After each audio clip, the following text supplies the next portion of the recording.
Salut à tous. Allez, aujourd'hui on se retrouve dans le Gers. On est avec notre collègue Christophe. Christophe qui fait partie du réseau Stop Gap et Frelon et qui est également apiculteur amateur, un professionnel. Amateur professionnel. Bon, je te laisse te présenter du coup, ça, Christophe. Ouais. Ben ouais, je suis Christophe, donc agriculteur, et je fais partie aussi du réseau Stop Gap et Frelon depuis le début. Donc voilà, donc je suis apiculteur à côté parce que je suis agriculteur. J'ai une soixantaine de ruches. Et donc on arrive dans la grosse période de l'essaimage, la première mielée. Donc là je suis un peu occupé sur les ruches avant de basculer vraiment sur les toitures et les frelons. Donc là c'est la grosse période. En termes de ruches, là t'en as combien? On va aller les voir tout à l'heure, mais t'en as combien toi? J'en ai une soixantaine. En fait moi elles me servent essentiellement à polliniser les récoltes de l'exploitation. Le but c'est de laisser un maximum chez moi. J'ai des cultures qu'on appelle mellifères, c'est-à-dire la luzerne, le tournesol, tout ce qui amène le miel. Et donc c'est grâce à ça aussi qu'elles se pollinisent, et du coup je récupère le miel pour le commercialiser dans le cadre du circuit court chez moi. Et bien c'est parfait. Ben écoutez, ce qu'on va faire, on va aller s'équiper avec Christophe et on va essayer de vous faire quelques belles images et vous donner quelques explications concernant son activité. Pas se faire piquer aussi si on peut. On va essayer. Allez, à de suite. Allez, on se retrouve, comme vous pouvez le voir, on s'est équipé avec Christophe. On poursuit dans ce magnifique cadre. Bon Christophe, est-ce que tu peux nous expliquer là ce que tu es en train de faire, s'il te plaît? Ouais, alors pour être tranquille avec les abeilles, il faut être capable de les enfumer. Pour les enfumer, on prépare ce qu'on appelle un enfumoir, qui est comme ça. Donc en fait, on fait brûler un peu de paille ou de foin et on vient leur signaler notre présence en mettant un petit peu de fumée à l'intérieur de la ruche par l'entrée. Et ça va leur permettre un petit peu d'avoir ce sentiment d'insécurité, de s'organiser. Et donc ça va un petit peu apaiser la ruche et ça va nous permettre de pouvoir l'ouvrir tranquillement. Donc il y a deux choses importantes quand on va aux abeilles. C'est un, être équipé de la tête aux pieds et toujours avoir l'enfumoir allumé. Voilà. Et il ne faut pas oublier ni l'un ni l'autre, parce que si on n'est pas équipé et enfumé, on peut être en danger, et inversement aussi. Voilà. D'accord. Très très important. Donc on enfume, on prépare. Donc pour ça c'est assez simple, hein. On a une petite mèche ici. Hop. Je vais s'allumer. Suivant. Après on met un petit peu de foin. Voilà. Allez, on commence ça. On va commencer à enfumer.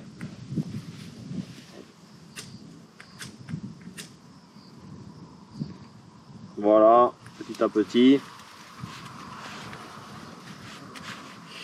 Alors en mettant la pression, ça va créer le feu, petit à petit. Hop. Et ça va prendre de l'ampleur. C'est ce qui va faire qu'on leur mettra après un petit peu de fumée.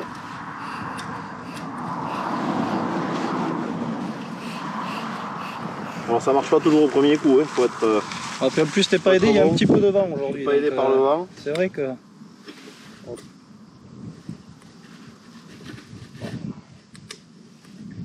Donc là, tu peux nous expliquer aussi pourquoi tu les as positionnés ici, là, tes ruches précisément? Alors je les mets là parce qu'on est à l'époque du printemps, et au printemps il y a deux fleurs qui miellent principalement, c'est l'aubépine. L'aubépine, c'est une fleur sauvage qui est très jolie, qui fait du miel un petit peu ambré. Et derrière on a ce qu'on appelle le colza, une fleur que vous connaissiez, qui est jaune et qui elle va amener énormément de miel, qui va permettre en fait de construire la ruche dès le départ en fortifiant un petit peu les seins. Donc elles vont se remplir, ça va vraiment se remplir. Et petit à petit, on va avoir une ruche assez forte qui va pouvoir attaquer sur les autres fleurs en fait, qui sont le châtaignier derrière, le tournesol, le sarrasin. Donc c'est vrai, moi je les mets vraiment là pour qu'elles soient fortes dès le départ. Alors tout le monde ne fait pas ça, mais moi je le fais parce que derrière, si pour X raison il ne fait pas très beau, on a quand même des corps de ruche qui sont très forts. On va voir après la quantité d'abeilles qu'il y a dans les ruches. Ça marche. Voilà. Christophe a réussi à allumer son enfumoir. Là il y a un phénomène, il va nous l'expliquer, qui est en train de se passer. Est-ce que tu peux nous dire ce qui se passe là, Christophe? Clairement on assiste en direct en fait à ce qu'on appelle un essaimage. C'est ce pourquoi aussi on travaille au réseau Stop Gap et Frelon. On a la capacité à récupérer des essaims. Alors qu'est-ce que c'est un essaimage? C'est ce que vous êtes en train de voir. C'est tous ces essaims, toutes ces abeilles qui se regroupent. Pourquoi? Parce qu'il y a une reine qui a fait le choix de partir, parce qu'elle se trouvait à l'étroit à l'intérieur de la ruche. Et donc toutes les abeilles ont créé une reine qui est née. Et donc une des reines supplémentaires, puisqu'elles ne peuvent pas cohabiter, va s'emporter un paquet d'abeilles et va partir avec souvent les meilleures abeilles qui cherchent le miel pour aller dans un autre endroit qui leur conviendra mieux.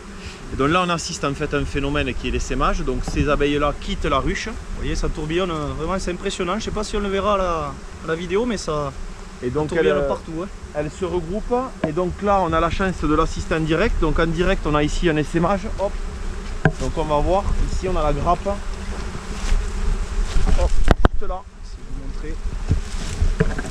Voilà. Voilà, donc là c'est le type d'essaimage classique qu'on peut récupérer dans le réseau Stop Gap et Frelon. C'est vraiment une grappe qui est plus ou moins grosse qu'on vient récupérer pour pouvoir la remettre en ruche et recréer un essaim qui sera viable pour les années à venir. Voilà, donc ça on fait ça sur le réseau, tous les collègues récupèrent les essaims de cette matière là, vous nous appelez et on récupérera l'essaim avec grand plaisir. Et là c'est facile à récupérer un essaim comme ça? Ouais, c'est très simple, en fait on vient avec des ruchettes, on ouvre le cadre, on secoue souvent en fonction de la possibilité, la reine va tomber dedans et une fois que la reine est tombée, elle va amener avec elle toutes les abeilles. Ça se voit assez vite parce que dès qu'on va avoir des abeilles qui vont rentrer dans la ruchette, ça voudra dire que la reine est déjà dedans et donc elles vont toutes venir. Si pour X raison on n'est pas arrivé à faire tomber la reine, eh bien, on va voir les abeilles sortir de la ruchette et il faudra réessayer jusqu'à que la reine rentre dedans pour capter tout le monde. Ok, très bien. Voilà, essaimage en direct, donc on va essayer d'aller le récupérer après. Et là c'est vraiment des milliers d'abeilles qui volent. C'est un spectacle assez beau à voir. Voilà.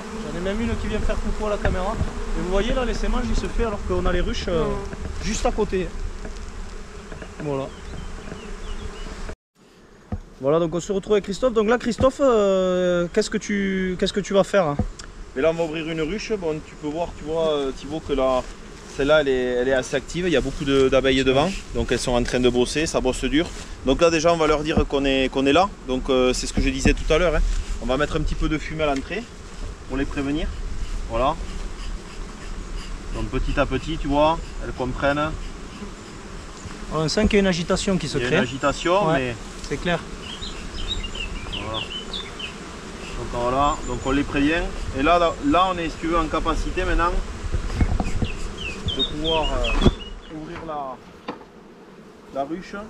Ça c'est hyper important, pouvoir les prévenir, donc elles communiquent. Donc là on va ouvrir. Donc comment ça marche une ruche? On a ce qu'on appelle un toit. Ouais. En haut, pour beaucoup d'entre nous, on a ce qu'on appelle un nourrisseur. Le nourrisseur, c'est un complément qu'on amène sucré, de l'eau et du sucre souvent, ou des sirops.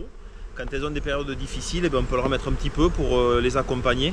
Mais là, on est dans une période où il n'y a pas de fleurs qui font du miel, donc peut-être en fonction du temps, on va leur en amener un peu. Donc on a un outil super important avec l'enfumoir qui est le lève-cadre. Ça c'est très important, pourquoi? Parce qu'en fait les ruches elles font ce qu'on appelle la propolis, ça colle et donc si on n'a pas quelque chose pour lever les cadres ou défaire en fait les éléments, c'est très compliqué. Donc c'est un outil qu'on se prend en main au fur et à mesure qu'on est apiculteur. Il y a plusieurs formats. Bon, celui-là c'est celui qui me va bien à moi, donc hop, ici on va lever, on va donc commencer à ouvrir. Alors là il n'y a pas trop d'activité, pourquoi? Pour deux raisons. La première c'est qu'on est en plein après-midi. Il y a énormément d'abeilles qui sont dehors. La deuxième, c'est parce que je viens de relever déjà le miel du printemps. Donc il y a une dizaine de jours, il y avait là 2 hausses de plus qui étaient remplies de miel. Donc en fait, je suis venu prélever ça.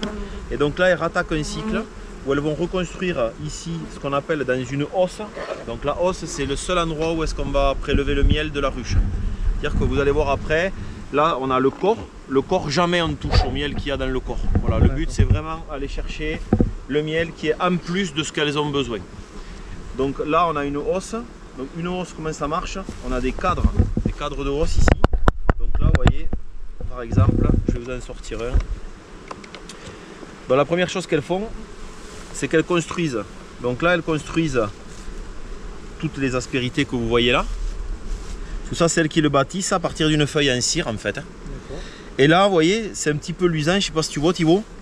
Donc là on voit qu'elles rentrent du miel aujourd'hui. Donc là à ce moment c'est du miel de ronce. Donc on attaque les fleurs de ronce, donc elles ont attaqué. Donc ça veut dire qu'il y a toujours quand même une activité qui est assez sympa. Ouais.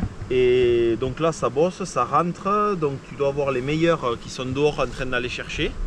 Et petit à petit ça va se remplir. Voilà. Combien on peut trouver d'abeilles dans une ruche de ce type là? Ça varie, c'est en dizaines de milliers. Ah ouais. C'est en dizaines de milliers, ça dépend de la saison, ça dépend de la reine, de sa capacité à pondre, ça dépend de plein d'éléments. Voilà, en clair, plusieurs dizaines de milliers. Ok. On essaye d'ouvrir en dessous. Allez. On va voir ce que c'est le corps de la ruche comme ça. Donc là on enlève ce qu'on appelle la hausse. La hausse, donc si tu as bien compris, c'est vraiment ce qu'on va chercher, c'est le miel qu'on va aller chercher.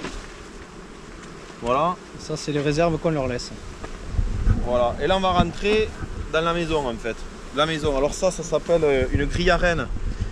Il faut savoir que l'abeille, la reine, tout le temps elle est en train de pondre, elle pond, elle pond. Plus ça va, plus elle pond. Plus on rentre de miel, plus elle se dit je peux pondre, je peux nourrir. Donc du coup, on met une grille à reine pour pas que la reine elle vienne monter, pondre dans l'endroit où on va aller chercher le miel. Comme ça l'oblige. Alors pourquoi une grille à reine?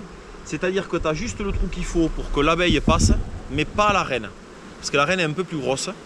Et si tu enlèves ça, ben la reine elle peut monter et elle peut aller pondre dans la hausse. Donc ça c'est pas ce qu'on veut.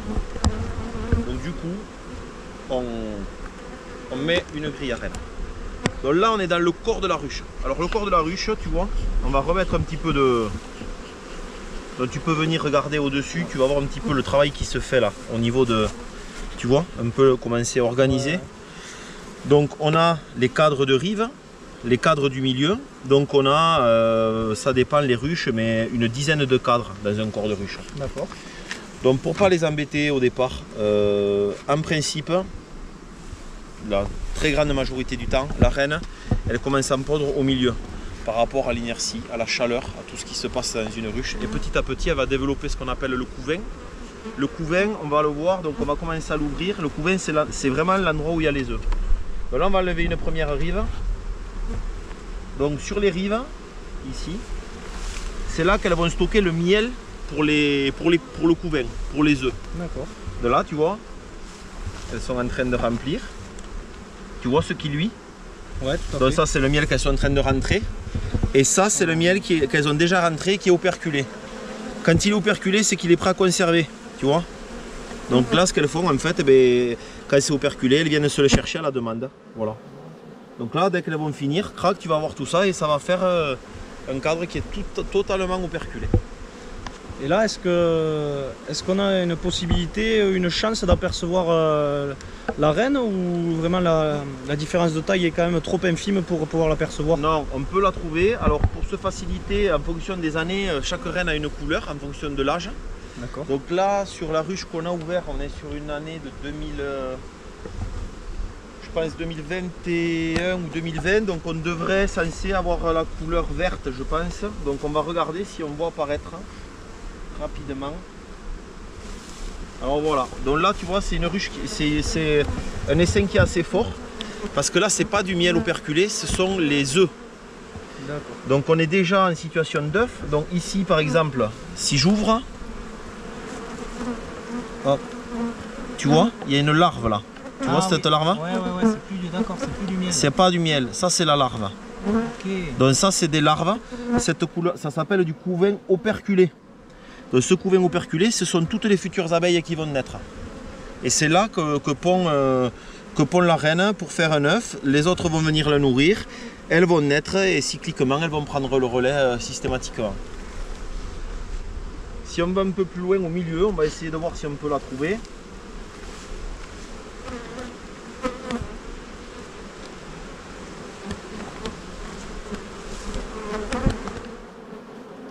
Là tu vois c'est vraiment un bel essaim quoi. Il y a des cadres de couvain qui sont quand même assez fournis. Ouais. Donc là elle n'est pas là.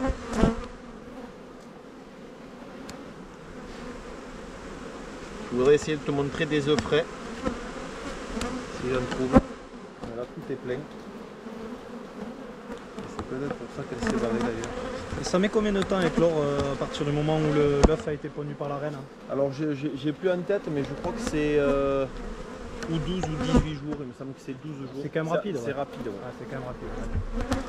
Ce que je sais, c'est que les larves et les petites pontes, ce sont des œufs de moins de 3 jours. Et quand il est operculé, après on bascule dans la période de ces 7 ou 8 derniers jours. Alors, Donc là, Toff, tu vas nous montrer quelque chose qu'on Oui. n'avait pas eu l'occasion de voir jusqu'à présent. Mais là, on rentre de l'hôpital vu que tu t'es fait piquer. T'étais pas obligé de dire, Et- mais effectivement, j'en ai pris 2. Voilà, donc il a fallu arrêter en urgence, mais on reprend. C'est bon pour toi, Thibaut? Ouais, c'est bon, c'est bon. Allez, On est courage. C'est plus que c'était les jeunes, hein, il faut s'accrocher. Donc là, on va voir maintenant ce que c'est un couvain non operculé. Donc un couvain non operculé, tu vois, ici, c'est les larves. Ces larves blanches que tu vois là, c'est vraiment ça une abeille au départ. Tu vois?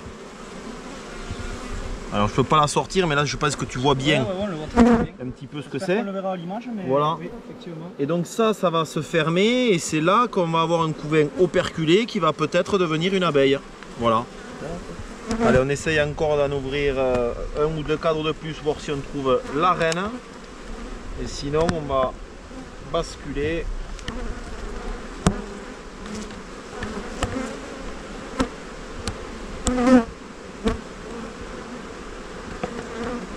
Là, je la vois pas. Donc là, Christophe, tu étais en train de m'expliquer du coup que là, l'essaimage, ça y est, il est terminé. C'est ça, c'est-à-dire que la reine s'est posée, toutes les abeilles ont capté l'endroit de repli. Donc là, elles vont se poser, c'est la première étape. Et donc après, nous, bon, comme je t'ai dit, hein, on les enlève. Si on venait à pas l'enlever ou on arrive trop tard dans l'intervention, cet essaim va repartir pour trouver son lieu définitif. Mais il y a toujours souvent une première étape qui fait qu'il se pose pas loin de l'endroit du départ pour ensuite repartir et faire sa vie. C'est d'ailleurs l'histoire des abeilles, c'est l'histoire de l'essaimage. Voilà. J'ai essayé de le filmer par-dessus aussi. C'est vrai que là, effectivement, à la différence de tout à l'heure, ça vole bien moins. Ouais, elles sont gorgées de miel, donc elles partent pour faire un voyage, donc elles sont beaucoup plus calmes. Ah, magnifique, hein.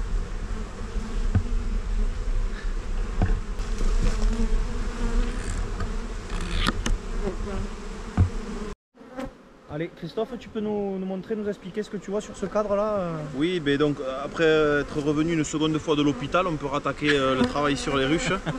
Donc là, on va voir, ça va Thibaut? Ouais, ça va. Bon, C'est un ok. métier dangereux, mais ça va. Non, mais on arrête quand tu veux, hein, c'est pas. C'est le métier qui rentre. Là, on y va alors. Donc ce qu'on peut voir là, c'est ce qu'on appelle des larves qui ont moins de 3 jours. Donc la larve, c'est un petit point que vous allez voir à l'intérieur. Ça, ce sont des œufs de la reine. Donc elle est venue jusqu'au bord de la ruche. Ça veut dire que la ruche est quand même en bonne santé. Et là, on va avoir à côté tout ce qui est pollen qui va servir à nourrir ces œufs. Et donc là, on a vraiment, c'est magnifique, on voit la stratégie un petit peu de ce qu'elles viennent chercher pour nourrir. Ça va se fermer, comme je disais tout à l'heure. Et donc là, on a le cas classique de un œuf de moins de 3 jours, des larves, une alvéole operculée et puis petit à petit, une abeille. Voilà. Donc on va essayer de chercher la reine une nouvelle fois. Attends, Léon, je te remets un peu de fumée, Thibaut, parce que je prends soin de toi, à ta Merci, santé. c'est gentil. C'est... N'hésite pas. Hein. Ouais.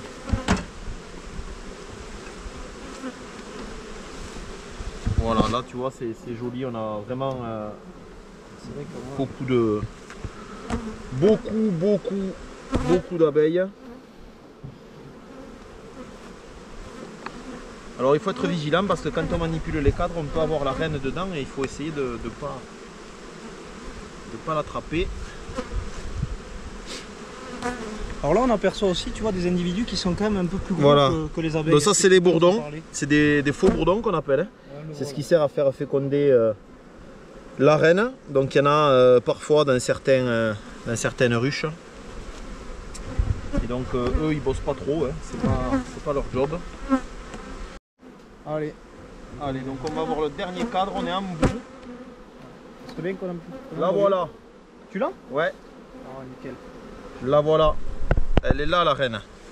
Ah, mais toi, elles sont carrément marquées en fait. Ouais, année 2022, elles ont une couleur par an. D'accord. Donc elle est arrivée au dernier cadre pour pondre, ça montre la santé un petit peu de la ruche, ça fait plaisir. Hein. Ça montre qu'aujourd'hui la ruche est en bonne santé, il y a du couvain, elle continue à pondre parce qu'on a des œufs frais. Et derrière, eh bien, on va continuer à avoir une ruche populeuse, au moins jusqu'à la prochaine mielée, puisqu'on va avoir un cycle de certains jours pour qu'on arrive à l'éclosion. Donc là, celle-là, il faut vraiment s'en occuper. C'est très important. Hop, t'as vu, elle joue à cache-cache, donc on va pas tarder, on va la remettre. Elle est là. Hop, et elle repasse derrière, c'est une coquine. Effectivement. Et voilà, et hop, elle repasse derrière, tu vois. Ouais. Là, voilà. Donc on va pas trop l'embêter parce qu'on ne veut pas qu'elle s'envole non plus. Hein. Ouais, bon, c'est cool, on aura pu voir une reine. Voilà, c'est un bel essai là. Bon ben voilà, écoutez, c'est la fin de cette petite vidéo. Je tiens vraiment à te remercier très chaleureusement pour ton accueil parce que c'était vraiment très instructif. Pour le temps que tu nous as accordé, le cadre était super sympa. Je pense qu'on a eu beaucoup de chance, on en discutait, on a pu voir un essaimage en direct. On a pu trouver une reine, ça n'a pas été très simple mais on a pu le trouver. Donc un grand merci et je vais te laisser le mot de la fin. Ben, le mot de la fin, merci déjà à toi de venir prendre connaissance un petit peu de ce qu'on fait en agriculture. Ça c'est sympa, je pense que l'agriculture c'est vraiment un métier cool, même si c'est dur. Voilà, il faut aimer et l'apiculture, je te l'ai dit, c'est passionnel. Donc l'apiculture, on y met le doigt, on y met le bras et puis on y passe sa vie. Donc ben, je te le souhaite aussi, je crois que tu as accroché. Et puis voilà, expliquer aussi à tous nos collègues et à tous nos clients qu'en nous retrouvant sur stopgapeffrelon.fr, eh ils peuvent nous contacter pour récupérer des essaims dans la situation qu'on vient de voir. Donc on interviendra de manière assez réactive et ça c'est notre marque de fabrique et c'est pour ça qu'on continue à évoluer et à grandir parce qu'on est réactif et qu'on fait le job, donc il faut qu'on continue. Et puis moi je trouve que c'est bien que notre réseau s'engage un petit peu dans la vie des abeilles. C'est pas parce qu'on est dans la destruction de nuisibles qu'on ne peut pas travailler avec la conservation des pollinisateurs. Donc n'hésitez pas à nous rejoindre sur stopgapeffrelon.fr, sur l'ensemble du réseau, dans la France et surtout en Occitanie. Merci à vous. Merci et à bientôt pour de nouvelles vidéos.